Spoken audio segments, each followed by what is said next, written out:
So, welcome back, everybody, to the Success Partner podcast with Daya Naef. I am so excited that today's guest is Carol Ann Lloyd. Carol is a Shakespearean and a timeless leadership expert. And I've had Carol come be a guest speaker for Lawyers Happy Hour. And I've got to know her over the years. And she just always has some great stories to tell. Her to go ahead and introduce herself and jump right in. All right. Hello, everyone. I'm delighted to be here with Daya. We have known each other for quite a while, which is always fun to see people in all these different parts of our lives. I have been lately really leaning into the idea that history shows us what's possible, and we can find so many life lessons and leadership lessons in history and in Shakespeare. So that's what I'm spending a lot of time doing right now, and it is so much fun. Oh, I love it. And you actually just got back from one of your, I think it was a Smithsonian journey. That's right. I have been, this year has been a great year for me with Smithsonian Journeys. I'm one of their tour experts. And this year I was able to do a cruise around the British Isles and the Celtic Isles, a really wonderful cruise, Ireland as well. And then I also have done 2 land tours of Ireland this year. So it has been so exciting and really wonderful to take people around and share some of the history in the places where that history happened. Oh, amazing. What was your favorite stop? I know you probably have 20 of them, but what was your absolute favorite? One of the things I really loved in Ireland was going into some of the smaller areas. Of course, Dublin has its own charm, but big cities, which are great, aren't quite the same as going into some of the smaller villages. I loved meeting people. We actually got to have dinner with a family in one of these villages, which was wonderful. And we also got to meet someone and go to a demonstration of a sheepdog. So we learned how to train a dog to bring the sheep down the mountain, take the sheep up the mountain, because that is very much a part of life with many of these farmers who have sheep as well as crops, and they're not climbing up the mountains themselves to get their sheep down. So they're sending up these dogs. So we learned how that works. Those kinds of real life experiences are always my favorite. Oh, I love it. So an actual working sheepdog instead of just a pet Yeah, sheepdog. right. No, a real working sheepdog. Yeah, it was great. Oh, I love it. I love it. It's about your new book. You just dropped a new book. Yes, I had a new book. It's published in the UK and just came out in the US. Courting the Virgin Queen. It's sort of over my shoulder here. And it's about the suitors of Queen Elizabeth I, who was the Virgin Queen, the only monarch in English history to rule as an adult. There were some kids who never married, but she's the only one, including other queens, to rule as an adult and never marry. So I wanted to explore why she made that decision to never marry and what were some of the implications of that. So it was really Ooh, fun. wow. Like feminism on another level almost. Yeah. Yeah. Because people in those days, in the 16th century, they didn't believe a woman could take care of herself and do things on her own. And she proved them wrong. So it was really exciting to research that and see all the things she did. Oh, that's amazing. I can't wait to read it. Uh, Yeah. Tell us about how this fits into like your leadership. Well, often some of the best leaders are in situations where things might not be exactly the way they want, and they have to play the hand they are dealt. Mhm. And what you need to do is sort of look around, see what the reality is, how you can improve that, and then take responsibility for making your own, sometimes difficult, sometimes unpopular, but right decisions to move things forward in a meaningful way. So, in the case of Elizabeth, she realized that if she were married at that time, her land, her autonomy, her rights really would go to her husband. And she believed the best way to keep her country safe and move it in the right direction was to do it herself, against all expectations, against all advice. And that comes at a cost, but she believed that was the right way to do it, and she stuck to that.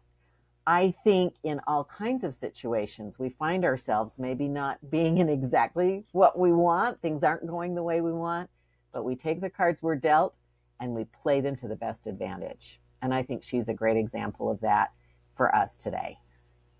Yeah, that's wonderful. So in your speaking and coaching work, speaking and coaching and consulting work, like who are some institutions or groups that bring you in for this type of work? Well, I am always looking for new opportunities. But one of the talks I did, I travel with Smithsonian Journeys, but I also do some work for the Smithsonian here in DC. And they had me in several weeks ago to talk specifically about leadership lessons from Shakespeare. So for this group, I looked at some of the leaders. There are good leaders in Shakespeare's plays. There are not so good leaders in Shakespeare's plays.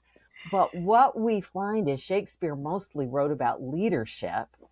And if you look at the examples, good and bad, even if it was happening in his world or even earlier than his world, he writes a lot about his past.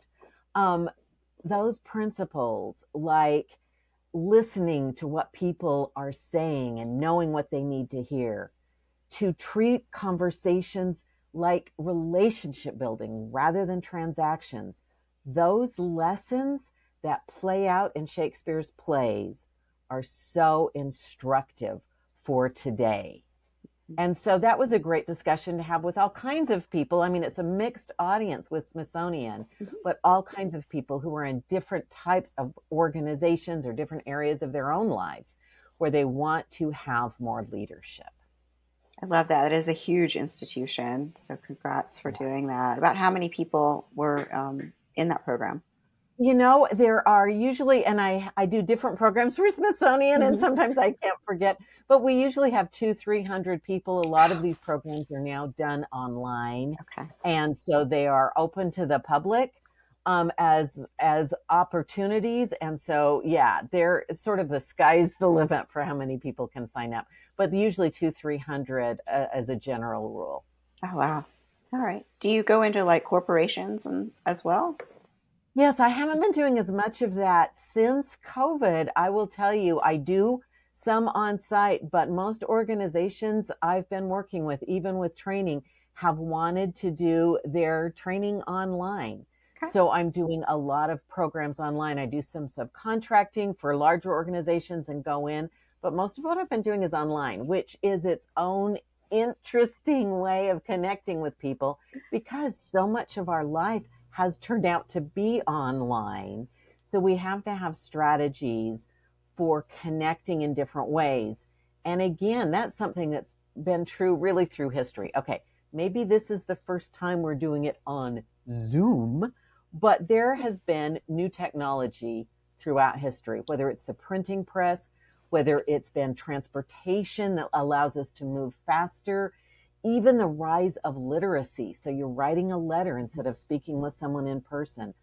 Always we have to use the technology, the opportunities we have, and connect with people, understand them, know what they need to hear. All of that is the same, whatever technology we're using. Oh, I love that. What do you think Shakespeare's interpretation of artificial intelligence would be? Well, that's a new and continuing change.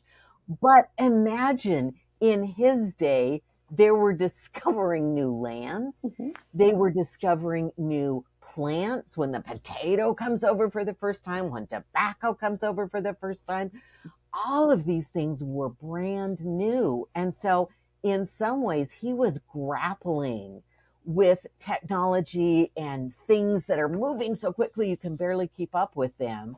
And so his response really was to address it, to bring it into the plays. He was making up new words to describe things that hadn't existed before, much like we do today. That's very interesting. It's interesting how you mentioned tobacco too, like as a cultural shift. A Yes. show that was set in the 80s and everybody's sitting at the table smoking, having a dinner party or Yes. whatever, and it's just so odd because it's not something that you would see today. Like one Right. person might be smoking but they've gone outside. Yes. It's just a Yeah. huge cultural, but I can imagine when it was first brought in, here's this weed that can give you this lift and this energy Yes. burst, and it's Coke.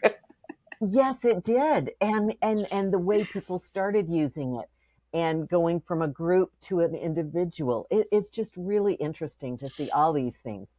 And pipes were very popular in Shakespeare's time. That's how they were smoking.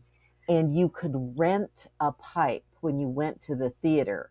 So they had the little part where the tobacco goes in a very long stem that they would just break off for new people to rent. And then you'd turn it in and they'd break it off for the next person. So you might Oh, own, but you also might rent one. Now think of that as another money making thing that comes into the theater.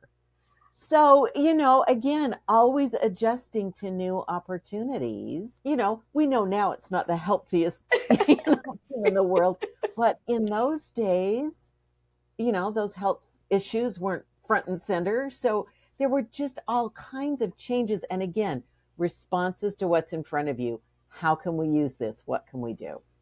hmm I love that. That too. Also, like now we go to the theater and you buy the ticket, but then the stuff you buy at the theater is like four times as much. Yes, right. There you're buying a pipe. Now we're buying Cokes and popcorn and everything else we want. Yes, you could buy all kinds of things at the theater. You could arrange it was very much a gathering place for all levels of society, and there were all kinds of things going on at the theater. So it's not, we often think of Shakespeare as this highbrow experience. In his day, there was flying fruit when those plays were being put on. If they don't like what's on stage, they're spilling beer on the stage. I mean, it really was a very earthy experience, especially right up front. So, yeah, it's probably more like today than we realize in a lot of ways. Oh, what a and I love your characterization of Oh, you're earthy. frozen again. I hope this is okay. All right. So what else do you do for fun in your life? Well, one of the things I love to do, in addition to traveling to see the world and with Smithsonian and do research, I love going to see my three little granddaughters. I have a 6 year old, a 3.5, almost 4 year old, and a baby who just turned one. And so spending time with them and their wonderful parents, my daughter and her husband, that is something that just really lights up my life and gives me so much joy. I also like traveling with my husband. I was just telling a friend today, we sometimes combine interests when we go on a little road trip. I'll maybe want to see an old house like Biltmore, and he'll want to see some, famous basketball sites. And so we'll combine and turn it into a road trip that's fun for the two of us. So that's another thing I love to do. Spending time with family is a really great thing for me. Bonus points if you found one of those old historic houses that also has a basketball history. But that would be great. That's only one, but often they're in similar areas. So in one road trip, you can hit a few different sites. So that works well for us. Oh, I love trip, and especially up in DC area, Virginia is also beautiful back there. Yeah. Yes. And the leaves are starting to turn. So it's a really nice time to just travel and see what's out there. I love it. Well, that's a word to wise for all of our viewers to get out and travel and learn more from history about our lives as we're living it today.